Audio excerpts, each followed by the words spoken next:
Bilalah kita nak ada rumah sendiri. InsyaAllah pasti ada rezeki.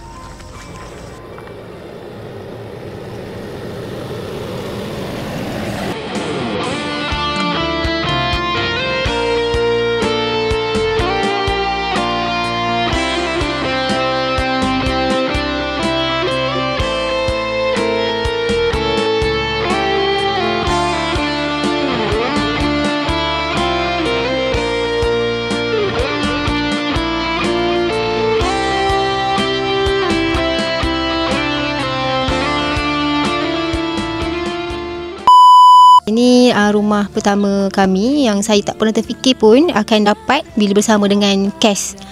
Saya sebenarnya memang bersyukur sangat-sangat sebab sebelum ni saya berduduk dengan family. Memang sebelum ni pun saya pernah fikir nak beli rumah dan pernah lah nak masuk loan tapi memang susah nak dapat. Dengan KES ni lah semuanya terwujud. Bukan rumah ni je saya dapat, kereta pun saya dapat. Apa yang saya nak sebelum ni yang saya tak pernah dapat tu memang saya boleh beli. So kalau macam korang nak, korang buatlah betul-betul. Ni saya memang was-was dengan apa yang dia buat sebab dia banyak nega benda lain, tapi alhamdulillah yang ni berjaya pada suami-suami di luar sana. Bagilah support pada isteri. Kita tak tahu rezeki tu ada, yang penting support lah isteri di kes ni.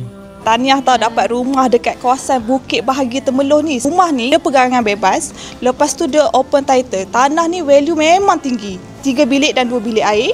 Keluasan dia hanya 30 dan 70 dan dia menang pada struktur tanah yang luas dan selesa. Tasha nak tanyalah macam dekat sini dekat tak dengan kawasan sekolah? Sangat-sangat dekat sebab kawasan Bukit Bahagia ni berdekatan dengan bandar Temerloh, Sekolah Seri Bahagia. Pada sekolah nak pergi ke Tol Temerloh pun dekat, bypass pun, kemudahan pun banyak sangat dekat. Okay Kak, Tasha nak ucap terima kasih sangat sebab sudi layan Tasha daripada first nak beli sampai lah sekarang.